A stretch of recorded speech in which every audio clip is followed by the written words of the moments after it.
എല്ലാവർക്കും വിനീതമായ പ്രണാമം. ഭാരതീയ സംസ്കാരം അനശ്വരമാണ്. അത് ഒരു കാലഘട്ടത്തേക്ക് വേണ്ടി മാത്രം ഉണ്ടായതല്ല. അത് മനുഷ്യ ജീവിതത്തെ എങ്ങനെ നന്നാക്കിയെടുത്ത് ഈശ്വരാർപ്പണമാക്കി മാറ്റണം എന്ന് ചിന്തിക്കുന്ന അതിബൃഹത്തായൊരു ധർമ്മ സംഹിതയാണ്. സനാതനം എന്ന വാക്കിൻ്റെ അർത്ഥം തന്നെ എന്നും നിലനിൽക്കുന്നതാണ്. ഫനാ എന്ന വാക്കിൻ്റെ അർത്ഥം എന്നുന്നാണ്. തനം എന്ന വാക്കിൻ്റെ അർത്ഥം ഉള്ളത് എന്നാണ്. സനാതനം എന്ന് വെച്ചാൽ എന്നും ഉള്ളത്, എന്നും നിലനിൽക്കുന്നത് എന്നർത്ഥം. സനകാദികളായ 4 ഋഷിമാരെ നമുക്കറിയാം. സനകൻ, സനന്ദൻ, സനാതൻ, സനൽകുമാരൻ. അവരുടെയൊക്കെ പേരിനിവിടെ സന എന്നുണ്ട്. കാരണം അവരൊരിക്കലും നശിക്കാത്തവരാണ്. കൽപ്പാന്തകാലം വരെയും എന്നും 8 വയസ്സായി നിലനിൽക്കുന്ന 4 ഋഷിമാരാണ് സനകാദികൾ. അതുകൊണ്ട് തന്നെ അവരുടെ പേരിൻ്റെ കൂടെ ഫന എന്ന് വരാൻ കാരണം.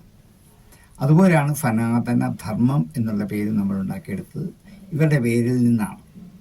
അത് അനശ്വരമാണ്. കൽപ്പാന്തകാലം വരെയും ഇവിടെ നിലനിൽക്കുന്നതാണ്.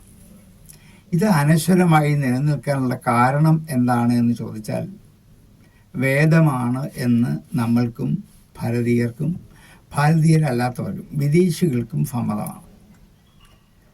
വിദേശികൾ ഭാരതത്തെ ആദരിക്കുന്നത് ഭാരതത്തിൻ്റെ വേദ സംസ്കാരത്തെ കണ്ടിട്ടാണ്.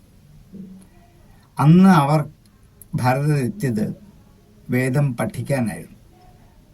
വേദം പഠിച്ച് അതിൻ്റെ ഉള്ളിലുള്ള അന്തഃസത്ത മനസ്സിലാക്കിയപ്പോൾ ഇതുവരെയുള്ള സമസ്ത ജ്ഞാനവിജ്ഞാനങ്ങളുടെയും ഒരു ഖനിയാണ് ഇത് അവർക്ക് തിരിച്ചറിയാൻ പറ്റും. അതുകൊണ്ട് അവർ നമ്മോട് ഉദ്ബോധിപ്പിച്ചു, നിങ്ങൾ ഭാരതീയരായിട്ട് ജീവിക്കണമെങ്കിൽ വേദം പഠിക്കണം എന്ന് ഉദ്ബോധിപ്പിച്ചതിൻ്റെ പരിണതഫലമായിട്ടെങ്കിലും നമ്മളിപ്പോൾ വേദത്തെക്കുറിച്ച് ചിന്തിക്കാനും അറിയാനും ആകാംക്ഷകൾ നോക്കാനും കാരണമായി തീർന്നിട്ടുണ്ട്. ഒരു കാലഘട്ടത്തിൽ വേദം സാധാരണക്കാർക്ക് പറ്റുന്നതല്ല, മനസ്സിലാവില്ല. വേദം ചൊല്ലാൻ പറ്റില്ല, ബ്രാഹ്മണർക്ക് മാത്രമേ ഉള്ളൂ, അല്ലാത്തവർ വേദം ചൊല്ലില്ല, ഉരുക്ക് അവരുടെ ചെവിയിൽ ഒഴിച്ചു വെക്കുന്നൊക്കെ കുറേ കുപ്രചരണങ്ങൾ വേദത്തെക്കുറിച്ച് തുടങ്ങിയിട്ടുണ്ട്. അങ്ങനെ ഒരു പ്രചരണവും ഒരു കാലഘട്ടത്തിലും ഭാരതത്തിൽ ഉണ്ടായിട്ടില്ല. വേദം ആർക്കും പഠിക്കാം. ഇമാം കല്യാണിയും വാചം ആദധത്തെ, ഈ കല്യാണിയായ വാക്ക് ഞങ്ങൾ പറയുന്നത് ആശൂദ്രേഭ്യ, ബ്രാഹ്മണർ മുതൽ ശൂദ്രന്മാർ വരെയുള്ള എല്ലാവർക്കും വേണ്ടിയിട്ടാണ് എന്നൊരാമുഖത്തോടു കൂടിയാണ് വേദസംഹിത ആരംഭിക്കുന്നത് തന്നെ. ഇവിടെ ആരെയും മാറ്റി നിർത്തുക? ആരെയും മാറ്റി നിർത്തിയിട്ടില്ല. ഇടക്കാലത്ത് ആരോ കുപ്രചരണം ചെയ്താണ് വേദം എല്ലാവർക്കും പഠിക്കാൻ പറ്റില്ല, ബ്രാഹ്മണർക്ക് മാത്രമേ പറ്റൂ, സ്ത്രീകൾക്ക് പറ്റില്ല, മറ്റുള്ളവർക്ക് പറ്റില്ല എന്നൊക്കെ പറഞ്ഞ് വെറുതെ പ്രചരിപ്പിച്ചതാണ്. സത്യവതിയുടെ മുക്കുവത്തിയായ സത്യവതിയുടെ പുത്രനാണ് വ്യാസൻ. വ്യാസനാണ് ഒന്നായിരുന്ന വേദത്തെ 4ആയിട്ട് പകുത്ത് നമുക്കെല്ലാം സുഗമമായി പഠിക്കാൻ തന്നത്. അപ്പോഴും ഈ വേദത്തിന് പതിത്വം ഒരു കാലഘട്ടത്തിലും ഉണ്ടായിട്ടില്ല. ഇന്ന് സമൂഹത്തിൽ മൊത്തത്തിൽ ഒരു അവജ്ഞത അതുകൊണ്ട് തന്നെ വന്നീർന്നാണ്. അത് നമുക്ക് മാറ്റിയെടുക്കണം. അതിനാണ് സനാതന ധർമ്മം പഠിക്കാൻ പറയുന്നത്. അത് പഠിക്കുമ്പോൾ മാത്രമേ നമുക്ക് ശരിയായ ഒരു അവബോധം ഉണ്ടായിട്ട് ഈ വേദം നിത്യജീവിതത്തിൽ ആവശ്യമാണ്.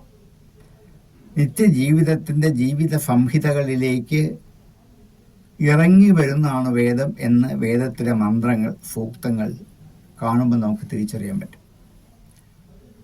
ഈ വേദത്തിലെ ഈ മന്ത്രങ്ങളും സൂക്തങ്ങളും ആരും എഴുതി ഉണ്ടാക്കിയതല്ല. അത് അനാദികാലം മുതൽ ഇവിടെ നിലനിന്നതാണ്. അന്തരീക്ഷത്തിൽ ബ്രഹ്മാവിൻ്റെ 4 മുഖത്തു നിന്നും പുറത്തേക്ക് പ്രവഹിച്ച് അന്തരീക്ഷത്തിൽ തരംഗങ്ങളായിട്ട് ഈ ആകാശത്ത് എയറി സ്പേസിൽ നിലനിന്ന ശബ്ദധോരണികളെ ഋഷിമാർ എഴുതി വച്ചു.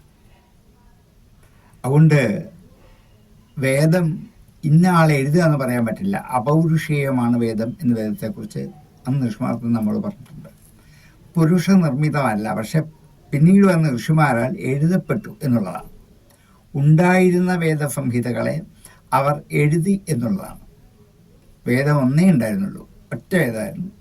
അതിനെ 4 മാറ്റിയത് പഠിക്കാനുള്ള സൗകര്യത്തിനാണ്. ഇർക്ക്, യജുസ്, സാമം, അഥർവം എന്ന 4 വേദമാണിന്ന്. അത് നമുക്ക് പഠിക്കാനുള്ള സൗകര്യത്തിന് വേണ്ടിയിട്ട് 4 സയൻസ് നമ്മൾ 4 ഇന്ന് പഠിക്കുന്നത്. ഒറ്റ സയൻസേ ഉണ്ടായിരുന്നുള്ളൂ. പിൽക്കാലത്ത് 4 physics, chemistry, botany, zoology 4 science തന്നെയാണ്. 4 എന്തിനാണ്? പഠിക്കാനുള്ള സൗകര്യത്തിന് വേണ്ടിയിട്ടാണ്. ഇതുപോലെയാണ് ഒന്നായിരുന്ന വേദത്തെ 4 ഋഷിമാർ അത് പഠിച്ച് പ്രചരിപ്പിച്ചു. അങ്ങനെ വാസ്തവത്തിൽ ഒന്നായിരുന്ന വേദം നമുക്ക് ഇന്ന് 4 അപ്പം 4 4 വിഷയങ്ങൾ തന്നെ അതുകൊണ്ടാണ്. സയൻസിനെ 4 വിഷയം അനുസരിച്ചിട്ടാണ്. ഫിസിക്സിൽ ഉള്ള പല വിഷയവും ചിലപ്പം സുവോളജിയിലും ബോട്ടണിയിലും കെമിസ്ട്രിയിലും വരാം. അതേപോലെ 4 വിധത്തിലുള്ള വിഷയങ്ങൾ പരസ്പരം കൂടി ചേർന്ന് വരാം. ഒന്നേ ഉണ്ടായിരുന്നുള്ളൂ, പക്ഷേ 4 4ലും എല്ലാ ഭാഗവും കുറേശ്ശുണ്ട്. അതുപോലെയാണ് സയൻസ് പഠിക്കുന്ന പോലെ തന്നെ വേദവും 4 തന്നെ പഠിച്ചത്. 4 വിഷയങ്ങൾ നമ്മുടെ ജീവിതത്തിലേക്ക് കൊണ്ടുവരാൻ വേണ്ടിയിട്ടാണ്. ഋഗ്വേദത്തിൻ്റെ വിഷയം ജ്ഞാനമാണ്, യജുർവേദത്തിൻ്റെ വിഷയം കർമ്മമാണ്, സാമവേദത്തിൻ്റെ വിഷയം ആനന്ദമാണ്, അഥർവത്തിൻ്റെ വിഷയം നിലനിൽപ്പാണ്, സംരക്ഷണയാണ്. ഈ 4 വിഷയങ്ങൾ നമ്മുടെ മുമ്പിൽ എത്തിക്കാൻ വേണ്ടി ഭൗതിക ലോക ജീവിതത്തെ നന്നാക്കിയെടുക്കാനുള്ള 4 വിഷയങ്ങൾ വേദസംഹിതകൾ കൂടി ആവിഷ്കരിച്ചതാണ്. വേദം പഠിക്കാതെ നമ്മൾ പൂജയോടെ വെച്ച് പൂജിക്കുക മാത്രമേ ഉള്ളൂ. പഠിക്കാതെ ഗ്രന്ഥമാക്കി പൂജയ്ക്ക് വെക്കും, തിരിച്ചു വെക്കും, അത്ര മാത്രമേ ഉള്ളൂ. പക്ഷേ നിവൃത്തി നോക്കി പഠിക്കുമ്പോഴാണ് അതിനകത്തുള്ള ഋഷിമാരുടെ കാഴ്ചപ്പാട് നമുക്ക് അത്ഭുതപ്പെടുന്ന വലിയ ലോകം, ശാസ്ത്രത്തിൻ്റെയും വിജ്ഞാനത്തിൻ്റെയും ജ്ഞാനത്തിൻ്റെയും ഒരു കലവറയായി നമുക്ക് വേദത്തെ തിരിച്ചറിയാൻ പറ്റും. ഈ തിരിച്ചറിവാണ് വേദത്തെക്കുറിച്ച് നമുക്കുണ്ടാക്കേണ്ടത്. ഇത് ഒരു ആമുഖമാണ് വേദത്തെക്കുറിച്ച്.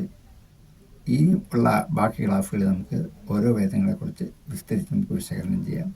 ഇന്ന് ഇവിടെ നമുക്ക് ഉപസംഹരിക്കാം. എല്ലാവർക്കും വിനീതമായ നമസ്കാരം.